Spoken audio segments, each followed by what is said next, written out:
Yes. That's good. Quite. I'm wearing a microphone, everyone, be happy.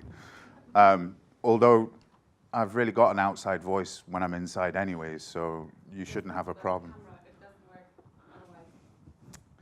There's always one smart ass in every audience, right? So, right. That doesn't count, right? There's always two, apparently, right? So, yeah, I'm Aaron Phoenix. I'm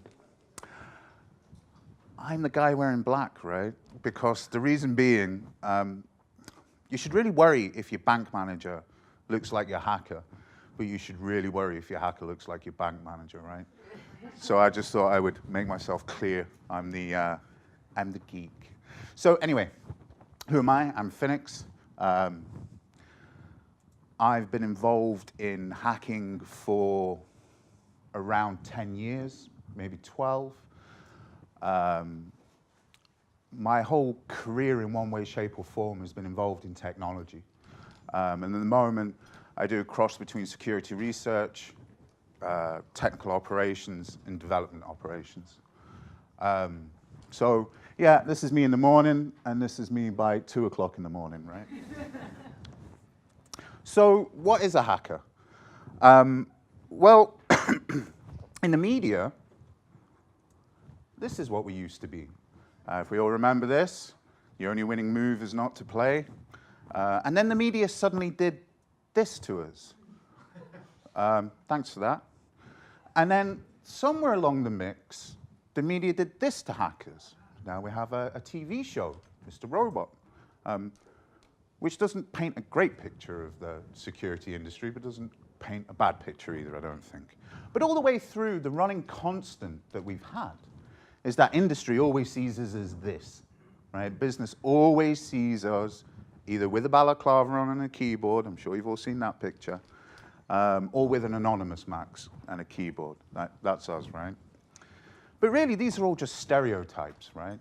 And like all stereotypes, they get rebooted and changed. So I'd like to show you what hackers look like today. This is Clinton. She's probably one of the biggest hackers that we know. This is General Alexander. He's another hacker that we know, runs the NSA, or used to run the NSA. Wiretapped basically most of America, and now gets paid $8 million a year for speaking. So just goes to show you that crime does pay, right? This is Mike Rogers, Admiral Mike Rogers, head of the NSA now. He's the gift that keeps on giving, right? Because every picture I've ever found of him, he looks a little bit weird. And don't forget the other hackers that the media like to point you to, AKA North Korea. You see, the problem with saying that everyone's a hacker in North Korea is the most rudimentary understanding of the internet will help you with this. You generally need telephone lines to send packets. North Korea doesn't have an abundance of that, so I wouldn't be worried about those North Koreans coming and hacking you. But then again, it doesn't sell newspapers, right? So a lot of what hacking has turned into recently is this talk about cyber weapons. And if you listen to any incident that we have, it starts to become Cyber 9/11, Cyber Pearl Harbor, Cyber 7/11, cyber, right? Constantly. Cyber weapons, to put you into context, one of the biggest cases of cyber espionage, state upon state, is Russia against Georgia, right? And what happens here is Russia deploys its cyber weapons against the Georgian people, and it crushes its internet for a whole day. I'll put that into the real world context.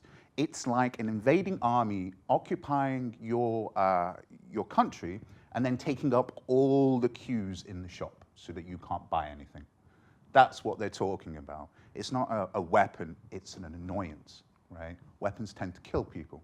Cyber 9/11 killed no one. 9/11 killed 3,000 people, right? But we tend to dramatize these situations. And we talk a lot about cyber war. Cyber war is probably one of these terms that annoys me greatly. because really two things. There is no cyber war, like there is no like tank war or land war or sea war. It's just war, right? And cyber is just a theater of operations, right? You don't respond back to a war with the same weapon that was launched against you, right? Just because someone sent missiles to you doesn't mean that you have to throw missiles back. You can do tanks and so on and so forth. But cyber has always been a component of warfare. Well, as long as we've had computers anyway. I mean, granted, the Greeks were probably not using any computers for their attacks, right? But anyway, cyber war, as I said, as earlier as a theater of operations. So I'll give you an idea of when we were using a cyber war was the first Gulf War. Did anyone know why we were so successful at taking out the Iraqi airfields? We took them out within 24 hours. Well, Britain happened to have sold them the radar technology, accessed their back door, and turned them off. And within 24 hours, no more mile-long runways for planes, right? If you can think of a war where you've totally disrupted your enemy's aerial capabilities within one single day, I would be surprised, but they did this. So this is back in like early 90s. So cyber war has been around, right? It's just a component of war. But we talk about it as like it's the new dangerous frontier. I'd be a lot more worried about the tank rolling down your street than someone with a keyboard a couple of thousand miles away. But hey, that's me. The other thing that we look about hackers, this happened in the time that I've been involved in security. So when I first started in security, anonymous wasn't a thing, right? So I'm not sure if that's a good thing or a bad thing, if I'm getting old or not, right? But these people were not there. And then one day, these people were there. And that's not quite true. There's a whole kind of backstory to how anonymous comes around. I'm going to talk a little bit about 4chan. Don't worry if you get a little bit confused about this, because nearly every media industry in the world has got themselves confused between 4chan, anonymous, and all the rest of them. But 4chan's very famous for a particular episode in 2006. Deemed pools closed. It became an internet meme, right? And what they did is they targeted 4chan is like an image board, but it's the dregs of society are hanging out on there, right? There's no political correctness there. Every user has the name anonymous, right? So there's no single user handle. Everyone's anonymous. This is what 4chan did. They occupied a social media website called Habbo at the time, right? And Habbo had been criticized for, of all things, racially profiling the avatars of its users. So you'd have this site that you could go to, build an avatar, and it's a bit like Sims, but crap. And apparently, the administrators were, if your avatar was black or something like that, they're going to ban you for any small indiscretion. 4chan found out about this and thought, well, we'll have a laugh. And what they did is they got all of their 4chan users, or as many that would want to, they got all black avatars with big afros and suits, and then went into Habbo and like stood in front of the swimming pool so other players couldn't get in front of the swimming pool, went to the bar, blocked the bar, just basically mischief galore, and stopped Habbo from being able to do its business, right? So this whole pool's closed, which you will see on the internet from time to time. This is the character that they're talking about, right? But this is a moment that 4chan realizes that, hang on a second, we're a political entity, okay? We can do things. We can make changes. Beforehand, 4chan was really good for internet memes, right? Every internet meme that you've ever seen in your life, in some way, is probably given its life from 4chan, right? So 4chan start just being 4chan.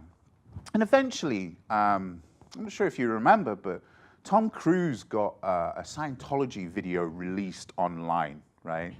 And Scientology did its usual thing and bring forth the lawyers, and we're going to threaten people. But everyone's called anonymous.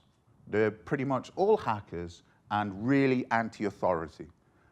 So you can imagine how scared they were of a bunch of lawyers, right? Like, whatever. You think that's funny, we're just going to hack your website. Haha. But it escalated, and escalated really big. And 4chan eventually decided that they would meet up in real life and go and picket the Scientology offices. And no one on 4chan really had a good idea about how big the numbers were or where they were. But they said, okay, fine, let's do it. Let's go for it.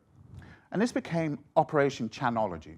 And this is the moment that we see anonymous become a thing. And what happens is, basically, every Scientology office around the world gets picketed. And not just by 3, 4, 10, 12, hundreds and hundreds and hundreds of people turn up. Thousands in some places. Scientology cannot cope with the onslaught of anonymous 4chan users upon them. They shut up shop for a little while, but 4chan realized now that anonymous itself is a political identity. And all of a sudden, 4chan becomes anonymous, and anonymous becomes this threat that you hear about constantly. They're coming to hack you, they're coming to take away from you, right? 4chan are an interesting problem because beforehand, hackers were good or bad, right? Not really did we have hackers that were bad trying to do good things, but were definitely bad, right? It all got a little bit confusing really quickly. So anyway, 4chan happens. They get involved in a wonderful incident not so long ago. Do you remember all those celebrities that had their naked pictures uploaded online because of their iPhones, right? All those pictures got uploaded to 4chan. Remember what I said about political correctness? They're the people for you. This is CNN asking, who is this hacker 4chan? Well, this is what I mean about it's okay to be confused. 4chan is an image board. It's certainly not a hacker, right? It's a website. Who is this hacker website? That's what they're saying. Yeah, I'm sure the hacker known as 4chan's really worried, right? CNN are after them with all their Google foo. But this is a really interesting incident because a lot of time before we hear a lot of this, if you have nothing to fear, you have nothing. If you've got nothing to hide, you've got nothing to fear, right? Yeah. I imagine there's a ton of celebrities that think exactly that right now, right? Interestingly enough, if you have nothing to hide, you have nothing to fear.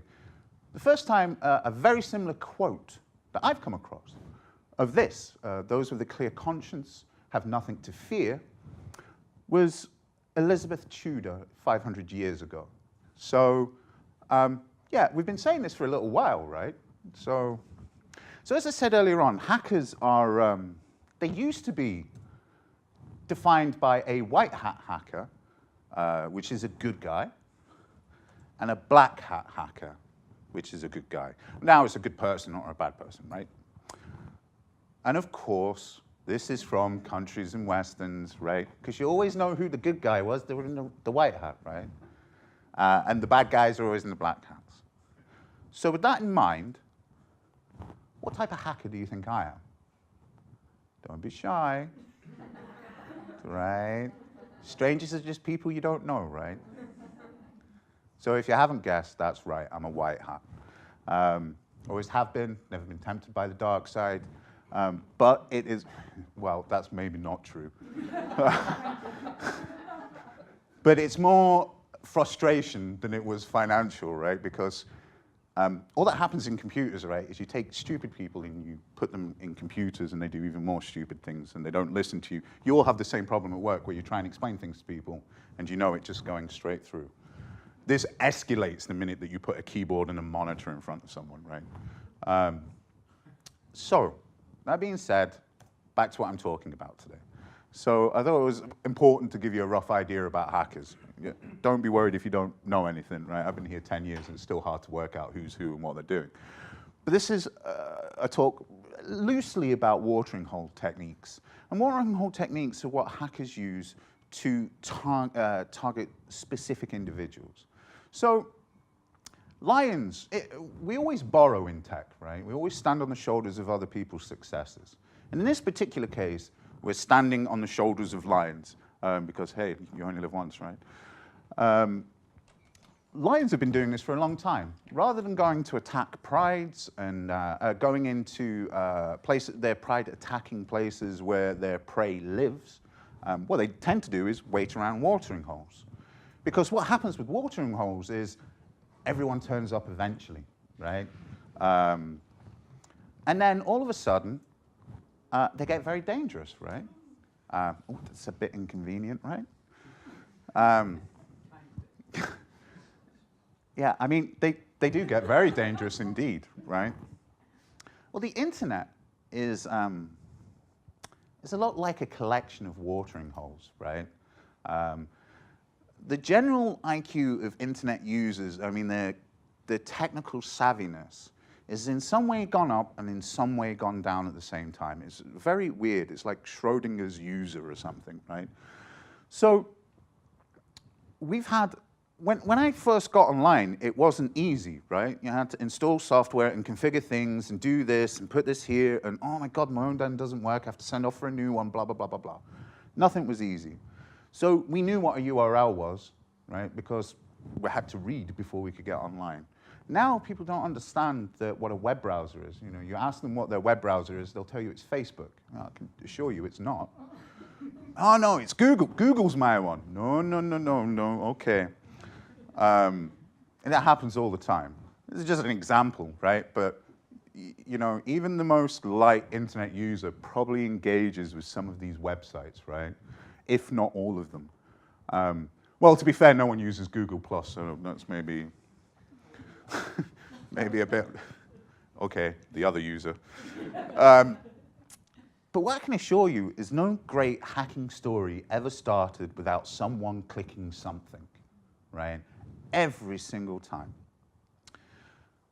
And the great thing about computers now is that if we want to target a piece of software on a computer, well, we have lots of choices, right? This is just a collection of some web browsers. This isn't even your full operating system, right? This is just a few where you can go online. I mean, when I started hacking, right, Internet Explorer and Firefox, that was really your lot, right? Internet Explorer had this market share that no one could beat. And then Google came along and went, ha, ha, ha, ha, ha, ha. And Internet Explorer is nearly dead, right? Within 10 years. But these opportunities, each one of these software has vulnerabilities, right? Because what is written by person will be hacked by person, right? They're not written by computers, they're written by people, and people make mistakes, right? People may be hungover because they were at a conference last night, right? And then all of a sudden, they have to write really good code that protects you when you're visiting your bank from guys all dressed in black who really want to see your bank account, right? So you can imagine it goes wrong. And as you see in the newspapers constantly, yeah, it goes wrong all the time. With the web browser is really interesting because how the web really works is we put up a recipe of an instruction for your computer to build a website for you at home, right? So we call this HTML, and we've got lots of cool little new languages that do lots of awesome stuff. We've got JavaScript and PHP and all of these wonderful terms that mean absolutely nothing to the average user, right? Well, each one of those allows us to inject code into your computer or your device. It doesn't even have to be a laptop anymore. This could easily be your phone, right? Well, this is an interesting problem, right? Because as a hacker, what I can do is I can target a website to target the user. If I know that the user is going to be using Firefox, all I need to do is hack one web server, put the exploit inside a web page, serve that web page, and guess what? I've owned every single user that's turned up to that web page that's running Firefox. Or whatever code that you use to write this, right? Because, as I said earlier on, what your web browser ultimately does is take code written by a person that you inherently trust is honest, okay, and they render it on your device, okay, because you inherently trust it. I could either be dishonest, which, trust me, there is a number of website owners out there who are not worth your trust, but you use regularly, Facebook. But also, if that website doesn't happen to be security conscious, right, then I can target them. And in some ways, hacking the curling forum that you all use is going to be easier than hacking the bank that you all work at, right? Because the bank that you all work at, surprise, surprise, understands that security is maybe something that they need to think about and employ people and put money into doing it. The forum that everyone goes and visits on their lunch break to sort out their sport team next meetup is run by someone at home on their own computer, blah, blah, blah, blah, blah. No security expertise. And they're just happy they've got the website up, right? So it's 6 hours on the weekend or whatever. If you don't think that this happens, right? RSA is a pretty famous security company that got hacked pretty much exactly the same way. They had a number of employees in a specific office who were, surprise, surprise, interested in curling of all things. The local curling team had a website. The hackers targeted the curling team's website knowing that the RSA users would go along and visit. They ran their code and boom, devices exploited from there on inwards. And as we like to say, it's pretty much game over at this point, right? Well, you know, that's all interesting, right? But it's not just curling websites that this happens to. So who uses Forbes, right? I'm very surprised only 3 people to put their hand up for it, because this is a targeted attack against the financial industry. So it was obviously not very successful, which I know isn't the case. It was incredibly successful. Forbes, a lot of financial markets were involved in checking stuff out on Forbes, right? People send you links, there's information going around, business changes every day, right? So hackers hacked Forbes. And what they did is, have you ever seen this annoying quote of the day that whenever someone sends you a Forbes article, I have to look at Forbes' goddamn quote of the day before I can actually see the thing you sent me? Well, this was weaponized. And every user that came along had a vulnerable web browser, okay, was being hacked here, in. This is a targeted attack against this specific industry. A colleague of mine recently worked on a very similar attack against the Ukraine TV media industry, where the whole entire industry was compromised by targeting a few key sites. So watering hole attacks are happening very, very regularly. I mean, even the tech savvies get caught, right? Facebook, Apple, Twitter, targeted by targeting an iPhone developer's website, right? Because they have to. Programming is difficult, right? You have to go and look at things and remember things and read things and look at examples. So the hackers specifically targeted a website known for Facebook, Apple, and Twitter employees.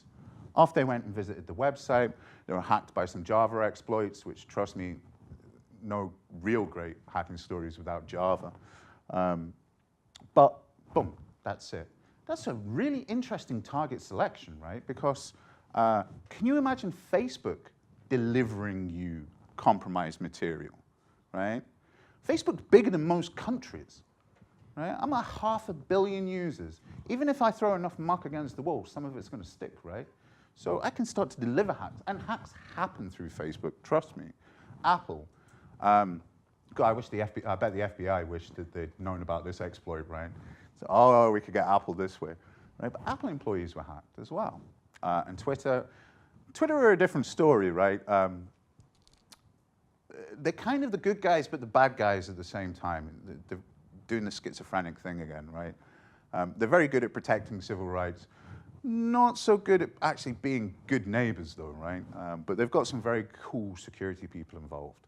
So a lot of you probably deal with millions and millions of pieces of spam per year, or if it's my email account, per day.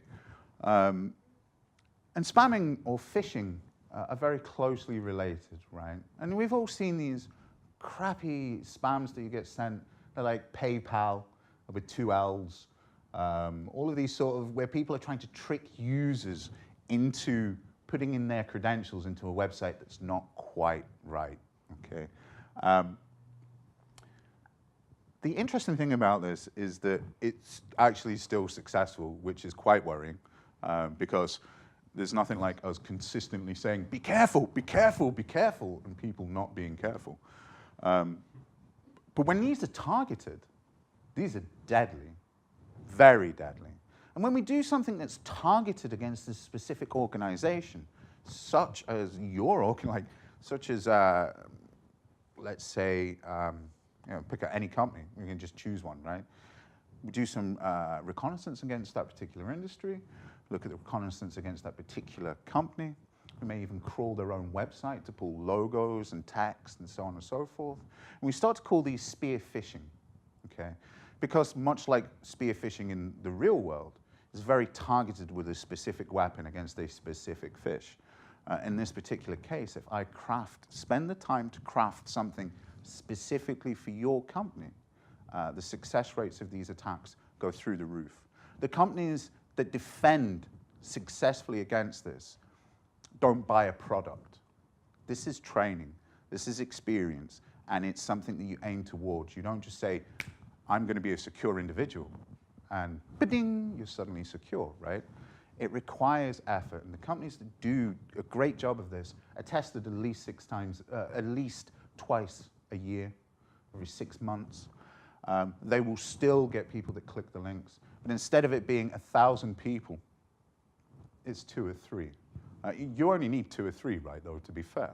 But spearfishing is literally, if I send you an email that looks like it comes from your software supplier, okay, about important instructions, you've got to update your email software, click on this link, right?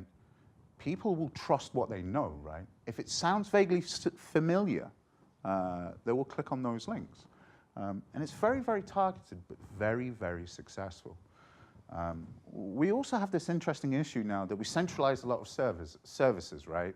The cloud, right? This is one big ingress point, right? Because if you do everything at one location, that is all your crown jewels in one place, which is never a good security concept, right? We put everything that's important to us here. Great, be right back, right? Thanks for the info. But the problem with watering hole attacks as well is watering hole attacks soon become beachheads, right? And beachheads is another location that we can start to springboard attacks from, okay? So by hacking part of your supply chain, when we talk about your supply chain, you might think that I'm talking about your software vendors or your security suppliers, but you forget that your cleaning company more than likely has a website where they take inquiries that don't have the funding to employ a full-time chief security officer, don't have anyone to apply updates once a week, so on and so forth, right? Once we get there and target there, we now have a beachhead of a bunch of users that come into your corporate space that we have control over their network. It's a beginning point, we call it a pivot, right? But beachheads is the closest thing that we've got to it. And watering hole attacks normally always mature into this, right? That once we've got a foothold somewhere, I can start launching far more tailored attacks. Any military historian will tell you the importance of beachheads, right? It's the same in the internet. The consequences of hacks are incredibly real. They always seem very distant when it's not affecting you. So we'll just have some fun for a moment here, right? Because we all need a bit of fun. But we tracked the victims of 2 global websites who had their user database dumped on the internet.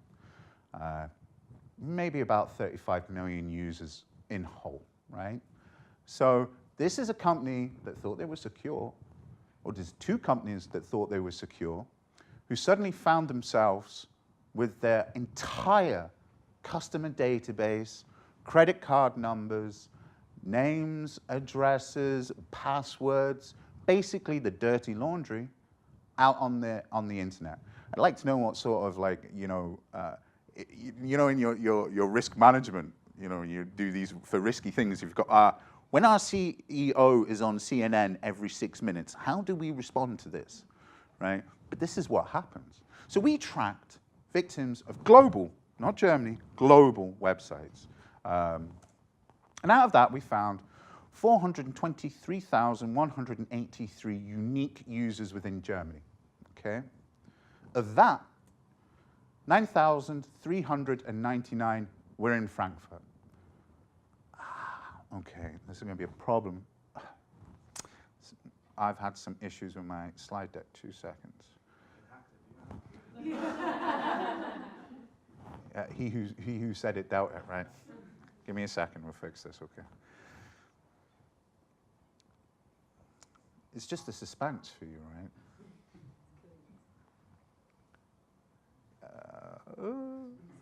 No pressure. It's a good job I noticed that, because the next 3 slides would have made no difference without the supporting pictures, right? Presentation, where are you? There you are. Dankeschön.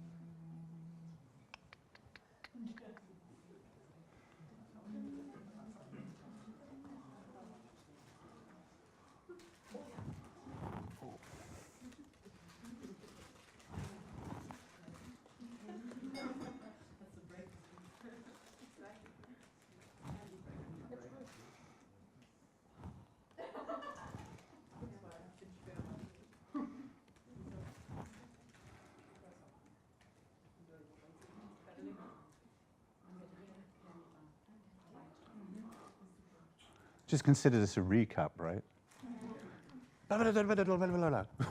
So we targeted users, okay? 423,183 unique. This is 2 global websites, right? This is not the internet. These are just 2 people who had a bad day in the office, right? 9,399 are in Frankfurt.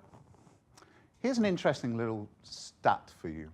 So part of our project is we analyze the dumps to gain information about victims of cybercrime. And this is a string that we use to find out people whose email addresses in those dumps start with info and ends with .de. So we're looking for info@domainname.de, which is normally quite a senior account, right? Info is the place that you normally send to get business. 681 of those accounts for German users whose email address is info@domainname.de, okay? These are soft targets, right? Because their information is online, leaked already. Here's even more worrying.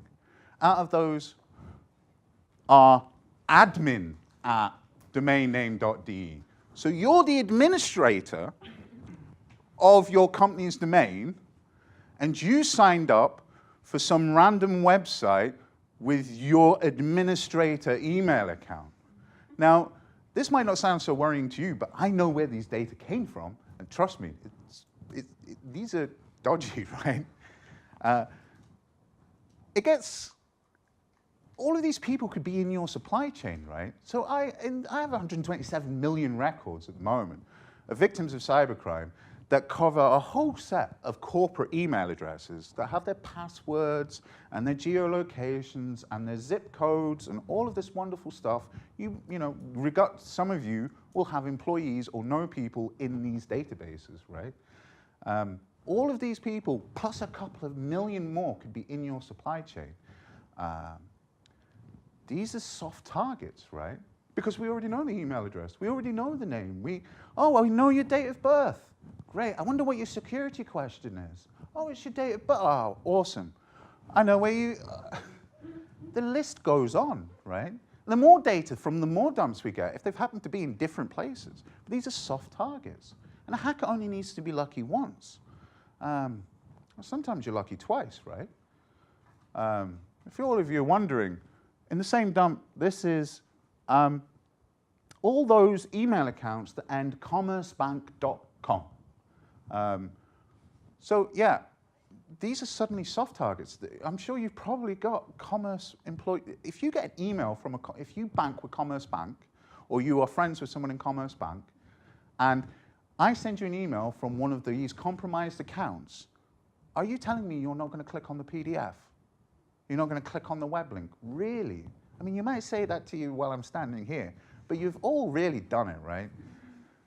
So, poor old Commerce Bank, right? I suppose they didn't expect to get called out today. But sometimes you're lucky 29 times, right? Deutsche Bank, 29 times. Trust me, where this data came from, very surprising, but yeah, people do stupid things like put their corporate identity into dating websites, right? Or, as I said earlier on, you might get employees who put them into the Ashley Madison website. If you don't know what Ashley Madison website, they were very famous. They were the adulterers website that got popped last year with 37 million being dumped. But these are soft targets, right? Because we've already started to build up a profile. And one from there, I can if I want to target, I mean, I'm only picking on these two because it's just easy, right? But the list goes on, right? This is just one vector. So I'm going to try and wrap up, okay? But I want you to remember 3 facts. Firstly, the only on the internet you will hear about scale. Everything's got to scale. We're going to make this, and it's got to scale, scale, scale, scale, scale. It's like the new buzzword of tech, right? Well, I'm going to tell you something. The only thing that scales well is incompetence, right? Nothing else scales quite as good as incompetence, right? If you make your whole entire network interconnected, right, you've got a lot of interconnected people who will do incompetent things, right? The problem with not knowing is you don't know, right? That's the real problem with not knowing. So you don't know that you're wrong. The only way to defend, certainly against watering hole attacks, but in general to make your life more secure, is from what we call security hygiene. And security hygiene is one of these only real defenses that you can do. And the way to think about it is we teach people to wash their hands, right? We don't teach people to wash their hands at work. But yet, when we do security awareness training, we teach you while you're in the office to do this while you're in the office. Well, that's really cool, right? But when I hack you off the Ashley Madison website, I'm pretty sure that wasn't in your security awareness training, right? Once your mobile device is owned, how many of you have your own handset or handy? How many of you put that onto your work network, right? Yeah. And your own device, right? So they can't tell you not where to go and so on and so forth. Mobile devices are a great attack vector because once I've got you there, not only do I get into the network, but I have a separate egress point because I can use your data network to send data out so all your security infrastructure doesn't get to see the data that we stole off your corporate network. We use you as a separate beachhead. So security is about ensuring that you're secure from the beginning, right? Security doesn't stop at your office door and start at your front door either.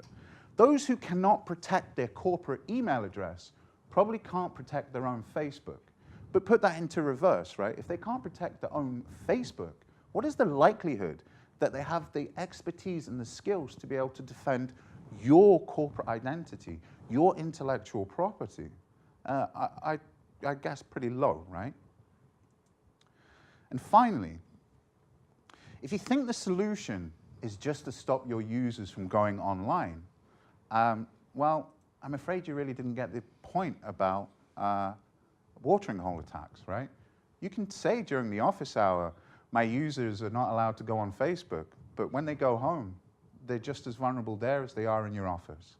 You can get more information at tiny.cc/DIRK. So I'm going to wrap up. I don't know if I was quick or not, right? Was that about right? So have we got time for questions, if anyone's got any? Okay, so thank you for scaring the daylights out of us. Didn't even try. Yes, you've just scared the daylights out of me. Seriously though, I run a business, a smallish company. We turn over less than 2 million a year, and I get the feeling that I need to be investing like 1 million of that in cybersecurity. How do small companies afford the security we need? I mean, we handle, without again meaning to scare people present, we handle reports that other people don't see until they've been published. We cannot let ourselves be hacked. Yeah. So what do we do? So I'll give you the clue that security vendors won't let you know, right? It isn't about the shiny box that you buy, right? I can sell you any shiny box with a blinky, flashy light you can pull into your network, and it's next generation, it'll do this, it'll do that, it'll do that. They're useless. The most effective way to defend yourself is by knowledge, by learning, right? By spending the time investing in people, right? We haven't replaced the human eyeball yet, and that's the best line of defense that you have. Part of my previous research is I spent too many years to count about analyzing security devices in big corporations, things called network intrusion prevention systems. These are like burglar alarms for networks. And the reality of it is that they are successful at catching hacks around 3.5% of the time. Random person checking random logs is 3 times more likely to catch a hacker than any security device is likely to do. Once you start training people to look at, okay, do I really want to put sensitive corporate documents on this unencrypted USB stick and just leave it in my car, right? Once we start teaching people that, it's an even playing field. Budget doesn't really come into it. But trust me, the bigger the organization, the harder they will fall. If you think that's bad, the Office of Professional Management, which is the US's go-to place for security clearances of government employees, so spooks and so on and so forth, they got hacked and had their whole entire security clearance database leaked. The worst thing of it is that they didn't encrypt anything. So they gave everyone that ever had a security clearance in the US, which includes military personnel, spies, so on and so forth, all are in hands of unknown hacker of state origin. And they've got budget, right? So I appreciate that you can look at that and think, oh my God, how am I even going to play? If you start thinking about security, you're already one step ahead of a lot of your competitors, right? Because a lot of people just don't think about it. So I hope that helps. Yeah, thank you very much. Okay. Any more? I can always read your email later if you want, right? Or in that case, one more. So if I understand you correctly, you would recommend to use the separate password, obviously, for every account. How do you manage these passwords without risking to get kind of hacked on your super password and then losing out on all the passwords? And yet, have you got a bunch of keys on you? Like keys to get in? How many different keys have you got? 10. Right, and they're all different, right? Yeah, you don't have the same key to open every single door. But for some reason, we go online and say, hey, I need that one key to open every single door. Strange, right? I have no idea why we do it, but you do use different keys to open different locks, and that's what a password is. Now, there's processes and techniques that you can do that can give you a keychain, much like you don't carry 10 separate keys in different pockets, right? So there is tools that you can use to help this. There is password managers and so on and so forth. Some of them are very good, some of them are very poor. KeePass was compromised last year. However, their security posture ensured that their passwords were unencrypted. You can't decrypt them or decode them. So even after they were compromised, the keys to the kingdom were still secure. The other very good advice is to use things that are called passphrases rather than passwords. I'm sure you will go through this, right? So you've probably got a security policy that makes you change your password every 60 days, and it has to be 16 characters long, and it has to have 3 special characters in, and it has to have someone from Disney, and the list goes on and on and on and on and on. And then you first start and you try really hard to match up with it, and then 60 days later, you go, okay, I have to change my password again. Oh, Jesus, you know what, I'll just put a 1 on the end. I'll put a 2 on the end. I'll put a 3 on the end. Put a 4 on the end. You're not smart, right? We all do it. It's not your little secret, right? Right? You're not the first to come up with this.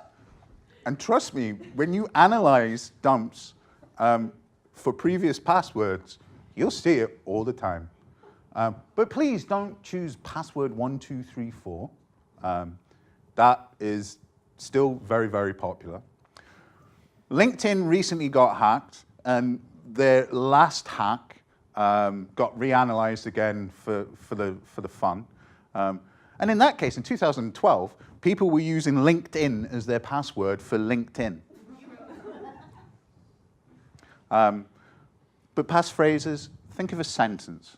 The problem with complex passwords is that they're very hard to remember. We don't really have the memory to work for that.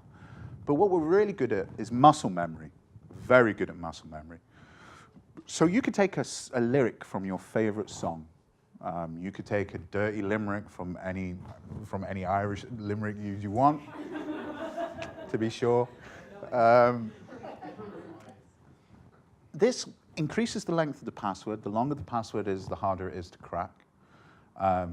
Once it gets past 16 characters, it gets a lot harder to crack. Once you pass 32 characters, hey, you have to be the NSA. Once you get past 64, well, it was all right when it lasted, right? The great thing with sentences are you get a lot of special characters as well, so what we call the search space increases. So the reason that we tell you to use capitals and lowercase and special characters and numbers is what we're doing is increasing the possible combinations that you can have. So in a typical password, you're looking at 56 possible combinations of a single character. Each time you lengthen the password, that goes up by a power of. So you're talking at 56 to the power of 16 once you get to 16 characters, right? As you can imagine, once you have a sentence, we're talking huge, right? 56 to the power of 64. But they're very easy to remember. I mean, you're not going to forget the lyric from your favorite song. You're not going to forget the punchline to your favorite joke. And they're very easy to type. Also, a nice little benefit out of that is if you find a website that doesn't allow you to have special characters and only limits the length of your password, okay, they are storing your password incredibly insecure, okay?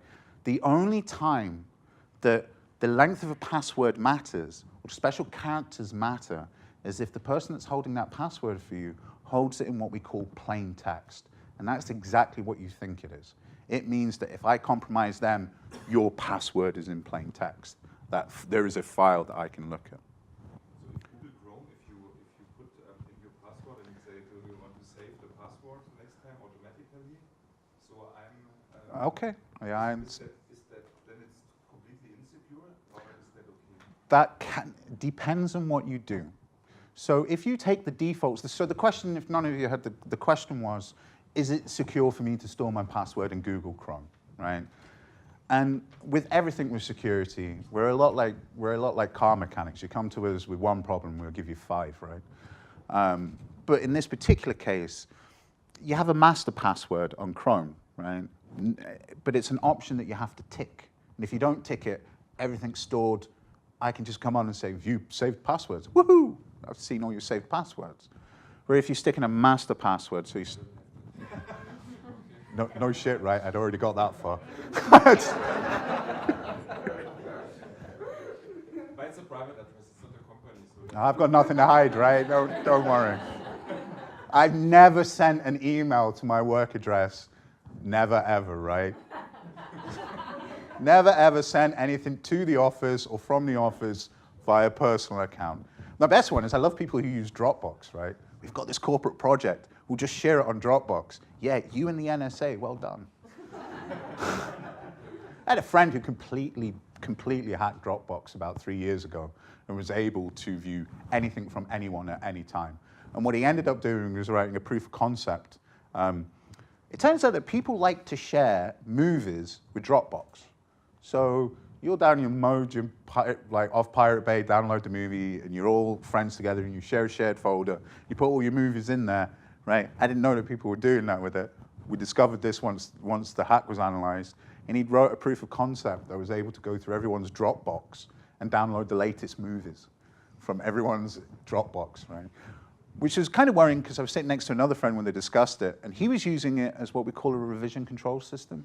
So he's developing software and sharing it with other developers using Dropbox, and his intellectual property suddenly was available to everyone in the room, everyone that ever read that paper, And oh dear, everyone at the NSA and Dropbox, right?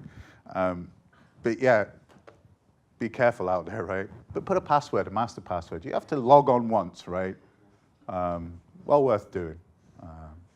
Hope that helps. You said that the solution to security isn't buying the latest high tech and getting fancy boxes installed. How effective do you think these training things are that we get in corporations where they test the employees on, would you click on this link if you said this, you've passed, you failed? Okay, so like I say, I always end up asking more questions when someone asks me a question. How many times have you done security awareness training this year? Twice. Do you feel in 3 months, so twice more than nearly 5th month of the year, so you've done every 2.5 months, right? Do you feel that you know enough to be secure online?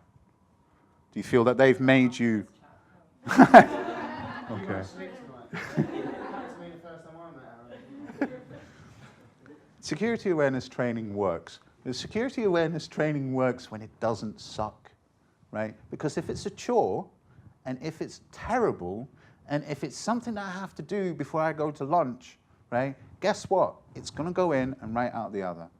And the things that we teach you in those typically tend to be pretty shit as well. Such as during the London Olympics, right? We teach users, how do you know that it's a phishing website?